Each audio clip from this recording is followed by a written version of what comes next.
I turn it off and it just comes back on. You can hear the motor making a noise.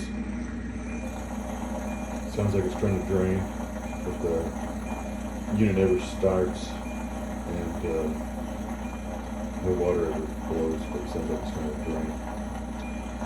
I turned off the breaker off and on. That didn't help. That's pretty much all I know how to do. So let me know what else I can provide for you, and I'll certainly try to help you out. Thanks.